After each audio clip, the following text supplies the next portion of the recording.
BSc part second के सभी students, आपका इस वीडियो सत्र में बहुत लंबे अरसे के बाद पुनः स्वागत है।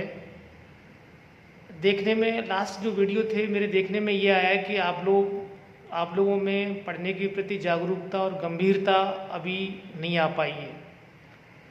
तो आप बीएससी पार्ट फर्स्ट से पार्ट सेकंड में आए हैं, तो आप ये न समझें कि इस बार भी आप प्रमोट हो जाएंगे फर्स्ट ईयर की तरह।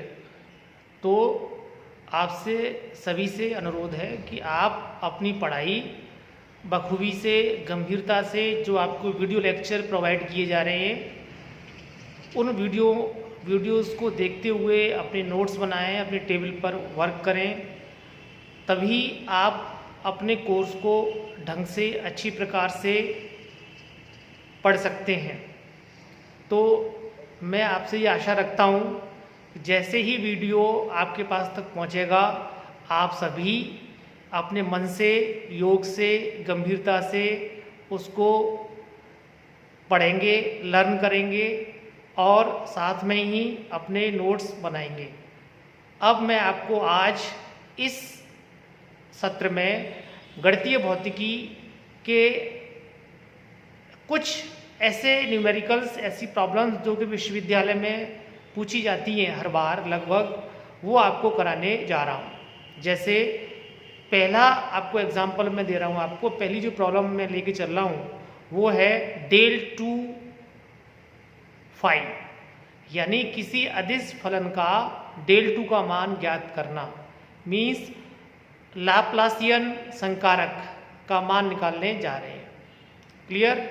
पहले इसको लांबिक वक्ररेखी में ज्ञात करेंगे, फिर इसको कार्तीय में बदलेंगे, फिर इसको स्फेरिकल कोऑर्डिनेट सिस्टम में बदलेंगे, फिर इसको सिलिंड्रिकल कोऑर्डिनेट सिस्टम में बदलेंगे। ये पूरा सवाल 3 नंबर का आता है, आप सभी लोगों को ध्यान रहे। उसके बाद और प्रॉब्लम्स देखने जा रहे हैं जो कि विश्वविद्यालय में पूछी जाती हैं। तो आइए देखते हैं इनको। फर्स्ट ऑफ ऑल सबसे पहले लाप्लासियन संकारक को निकालने जा रहे हैं। वी नो दैट, हमें पता है, हम ये जानते हैं कि लास्ट टर्म पर अपने सबसे पहले ये चीज़ निकाली थी कि किसी अदिश फलन फाई का ग्रेडियंट अर्थात डेल फाई का व्यंजक क्या होता है, और ये जो व्यंजक अपने प्राप्त किया था, ड्राइव किया था, जिसमें E1 एक अंक सदिश बटे H1 del phi upon del U1 plus E2 cap upon S2 del phi upon del U2 plus E3 cap S3 del phi upon del U3, ये व्यंजक अपने लास्ट टर्म पर प्राप्त किया है। जिन बच्चों ने नहीं देखा है वो कृपया करके पीछे के सभी वीडियोस को एक एक करके देखें, उसके बाद ही इसे आगे पढ़ें। अब आपको जैसे आप जानते हैं बहुत अच्छी तरीके से del 2 फाई का मान क्या हो सकता है, del dot del phi. Clear? और डेल फाई को अपन क्या मानते हैं, एक कोई अन्य सदिश मान लेते हैं, ए सदिश, क्योंकि डेल फाई कैसी राशि होती है, सदैव सदिश राशि होती है। जैसे कि आपको पता है ये जो डेल फाई है ये E cap, E two cap, ई3 कैप के पदों में है, तो यानी डेल फाई कैसी राशि होती है, सदिश राशि होती है। इसलिए डेल फाई को आपने क्या मान लिया, एक बार को नया सदिश ए मान लिया है, कोई ये ए है। अब डेल डॉट ए यानी डेल डॉट डेल फाई क्या होगा, डेल डॉट ए आपने एक बार इसको मान लिया है। क्लियर? अब डेल डॉट ए का व्यंजक क्या होता है, जिसको अपने पीछे के वीडियो में ड्राइव किया है, निकाला है कि 1 बटे H1 S2 S3 del upon del U1 del upon del U2 del upon del U3। Clear यहाँ तक? और यहाँ A1 A2 A3 होते हैं, यहाँ पर A1 के अलावा A1 अंदर है तो S2 S3 होंगे, A2 है तो H1 S3 होंगे और A3 है तो H1 और S3, यानी उसके अलावा दोनों अक्षर होंगे। क्लियर? ये मेमोरेबल ट्रिक बता रहा हूँ आपको जिससे कि आप इनको याद रख सकें। तो ये व्यंजक है जो कि अपने को पता होता है, अपने ड्राइव किया हुआ है लांबिक वक्रीय कोऑर्डिनेट सिस्टम में। क्लियर? ये मान रख दिए। अब इस सिनेरियो में अपने इस केस में A1 का मान क्या है, A1 क्या है जरा बताओ मेरे को। A1 कहाँ से आया है, ये A के घटक है, ये A1 A2 A3 A के घटक है। A क्या है, डेल फाई, और डेल फाई का A1 घटक क्या होगा, यानी E1 को छोड़ के हुए, यानी ये जो राशि है जो आप मैं जो टिक कर रहा हूँ, ये जो राशि है ये क्या होगा A1, ये राशि क्या होगा बोलो A1। A2 क्या होगा इसमें, E2 का जो गुणांक है ये पूरा, ये क्या होगा E2 का जो गुणांक है वो A2 होगा। इसी प्रकार जो E3 का जो गुणांक है, E3 का जो गुणांक है ये E3 का जो गुणांक है ये क्या होगा A3। क्लियर, समझ गए। अब उस A1 को वहां से उठाकर यहाँ लिख दिया, H1 नीचे आ गया। देखो A1 का मान रख रहे हैं यहाँ से, ये रहा, यानी A1 का मान रख रहे हैं अपन यहाँ पर, ये H1 del phi upon del, यही आ गया del phi upon del U1 और H1 ये आ गया। इसी तरीके से आप देख पा रहे हैं यहाँ पर कि डेल फाई अपॉन, यानी ये देखें आप, ये क्या है 1/H2 del phi upon del U2, ये वाला मान कहाँ आ गया 1/H2 del phi upon del U2 और H1H3, इसके साथ में ये जो है ये रहे। अब किसका मान रखने जा रहे हैं A3 का। A3 का मान क्या है आप देखें, A3 का मान क्या है, ये जो कंपोनेंट है A3 का जो E3 का जो गुणांक है ये वाला, ये क्या है A3 को कहाँ रखने जा रहे हैं अपन, A3 की जगह कहाँ पर, यहाँ पर। और आप देख पाएंगे ये आप रख रहे हैं इस समय कि जैसे आपने यहाँ रखा तो क्या आ गया H1H2 तो है ही ऊपर, नीचे 1/H3 आ गया और del phi upon del U3। तो ये क्या हो गया, ये it is the expression for del two phi in orthogonal coordinate system. Clear, यहाँ तक तो आपको एक चीज हो गई। अब ये आता है प्रश्न कि इस डेल टू फाई को आप कार्टेशियन में चेंज कीजिए।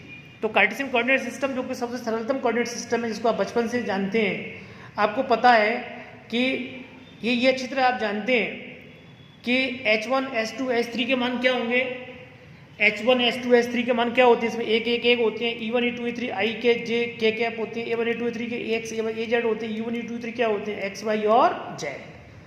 ठीक है, अब आप मान रखने जा रहे हैं, बाहर क्या है 1/H1 बाहर क्या है 1/H1 H2 H3, ये मान रख रहे हैं आप, ये A गुणा एक हो गए। अब क्या है डेल अपॉन डेल U1, ये क्या जाएगा X, डेल अपॉन U1 क्या X, H2 H3 क्या है 1.1 और H1 क्या है ये 1, डेल फाई डेल U1 क्या हो गया del X plus del upon del U2 माने डेल अपॉन डेल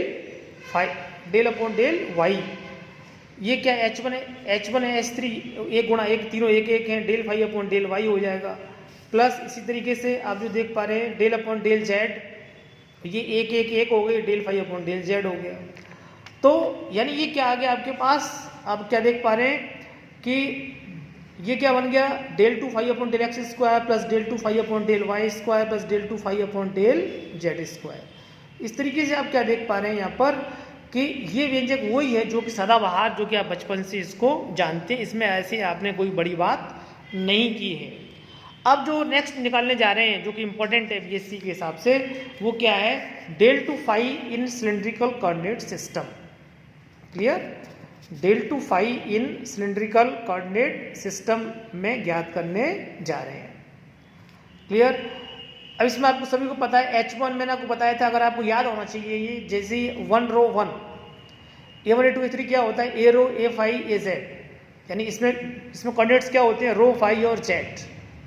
पहले इसको देखेंगे रो फाई Z, फिर सब उसके अनुसार rho E phi E Z, फिर A rho A phi A Z, और ये क्या होता है 1 रो 1। ये सब चीज़ पिछले वीडियोस में मैं आपको करवा चुका हूँ। आप सभी वीडियोस को मैं पुनः आपसे कह रहा हूँ कि उनको अच्छी तरीके से रखें और उसके बाद करें।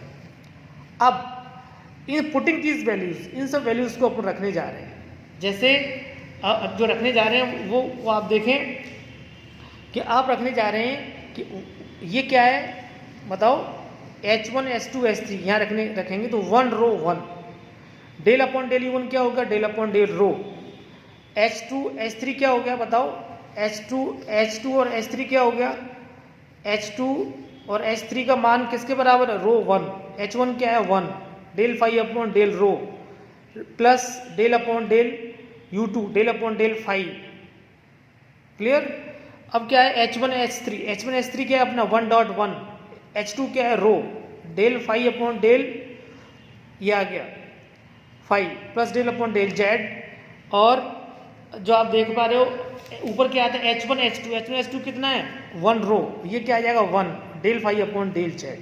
मीन्स आपने सिंपली उन वैल्यूज़ को इस फॉर्मूले में आपने रख दिया है, तो आपके पास ये मान आ जाएंगे जो आपके सामने ये जो एक्सप्रेशन है, ये जो एक्सप्रेशन आ रहा है ये आपके सामने डेल टू फाई का आपने निकाल लिया।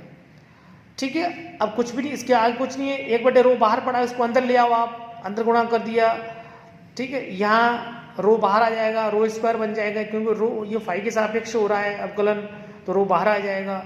इसमें वी रो ऊपर से आएगा, रो का गुणा होगा, ये इस वाले रो को कट जाएगा रो, तो del two phi upon del z square आएगा। यानी ये वो व्यंजक है जिसको कि एग्जाम में पूछा जाता है कि डेल टू फाई को लाप्लास संकारक को आप सिलिंड्रिकल कोऑर्डिनेट सिस्टम में ज्ञात कीजिए। अब अपन आ रहे हैं कि सिलिंड्रिकल कोऑर्डिनेट सिस्टम में, स्फेरिकल कोऑर्डिनेट सिस्टम में डेल टू फाई का मान ज्ञात करना। सबसे पहले आपको ये पता होना चाहिए कि ये क्या होता है आर थीटा फाई वाला कोऑर्डिनेट सिस्टम है, आर थीटा और phi, clear, a r a theta a phi, e r e theta e phi cap, और ये क्या होता है 1 आर आर साइन थीटा। बहुत मेमोरेबल है, अगर आप ध्यान से पढ़ोगे, गंभीरता से रखोगे, फर्स्ट ईयर की तरह रहोगे तो कुछ नहीं होगा। 1 आर आर साइन थीटा याद रखने लायक है। अब ये मान रख रहे हैं, ये डेल टू फाई का इसी सूत्र में मान रखने जा रहे हैं अपन, जो पहले मैंने अभी भी बताया था कि इसमें ये मान रखेंगे आप। तो जैसे मान रखें आप, ये मान आप ये रख पा रहे हैं कि 1/H1 S2 S3 यानी 1 r r sine theta, del upon del U1 del upon del r, S2 S3 क्या है r r sine theta dot में, H1 क्या है 1 del phi upon del r, बहुत क्लियर है, plus del upon del U2 del upon del theta, H1 H3 क्या है are sine theta और 1, और H2 क्या है r, clear, del phi upon del U2 ये क्या है del phi upon del theta, clear, plus जो तीसरा जो कोऑर्डिनेट्स है, जो तीसरा जो इसका पद है वो क्या है, जो तीसरा पद है वो आपको पता है del upon del U3 del upon del phi, H1 H2 क्या है आर 1 डॉट आर, H3 क्या है आर साइन थीटा, ये क्या है del phi upon del U3 del phi upon del, ये वाला फाई अलग है ऊपर वाला, नीचे वाला फाई क्या है अलग है। ये फाई नीचे वाला जो फाई है वो कोऑर्डिनेट है, ऊपर वाला फाई क्या है अदिश फलन है, ये चीज़ ध्यान रखना। तो इस तरीके से आपने ये क्या निकाल लिया डेल टू फाई का क्या आ गया आपके पास, इस तरीके से डेल टू फाई का आप ये जो व्यंजक है आप मान रखते जाएंगे और ये व्यंजक आपको इस तरीके से प्राप्त होता जाएगा, क्लियर। अब एक सवाल मैं आपको बता रहा हूँ जो कि एग्जाम में आता है, काफ़ी इम्पोर्टेंट भी है, हर बार आता ही रहता है। सिद्ध कीजिए E1 कैप बराबर H2 S3 del U2 into del U3, clear. अब देखिए आप, वी नो दैट लाम्बिक वक्र रेखी कोऑर्डिनेट जो सिस्टम है इसमें अपन जानते हैं कि डेल फाई का मान किसके बराबर होता है, E1 cap upon H1 del phi upon del U1, U2 cap H2 del phi upon del U2 plus E3 cap S3 del phi upon del U3। ये एक्सप्रेशन है जो कि बहुत सरलतम इक्वेशन है जो सभी लोगों को सबसे पहले इसको ड्राइव करते हैं। अब इसमें क्या करेंगे अपन, अपनी समझ से फाई बराबर U1 रख देते हैं। U1 रखोगे तो यहाँ U1 आ गया और फाई की जगह यहाँ U1 आ गया, यहाँ U1 आ गया और यहाँ U1 आ गया, यानी जहाँ जहाँ फाई रखा हुआ वहाँ U1 आपने रख दिया। अब चूंकि आपको पता है कि इसका तो 1 हो गया, अब कलन इसका मान करोगे तो 0 आएगा, इसका क्या आएगा 0, क्योंकि del U1 upon del U3 का मान 0 होगा, del U1 upon del U2 का मान भी क्या होगा 0। क्या बचा E1 upon H1, del U1 बराबर E1 अपॉन H1। इसी प्रकार डेल U2 बराबर क्या आएगा 1/H2 U2 कैप और डेल U3 बराबर 1/H3 U3 कैप। अब क्या करते हैं, इन दोनों का गुणा क्रॉस करते हैं, अपन दोनों को क्रॉस मल्टीप्लिकेशन करते हैं, तो करेंगे तो ये आएगा E2 E3 का मान क्या होता है E1 होता है, E1 कैप, ठीक है पता है आपको। तो E1 कैप का मान क्या आ गया, इसको यहाँ गुणा कर दो इस तरफ, तो S2 S3 और del U2 into del U3। तो ये जो सवाल है ये कई बार एग्जाम में आया हुआ है, इसलिए मैंने आपको कराया है और मैं समझता हूँ आपको समझ में आ गया होगा, और आप इनको देखें पढ़ें। Thank you very much.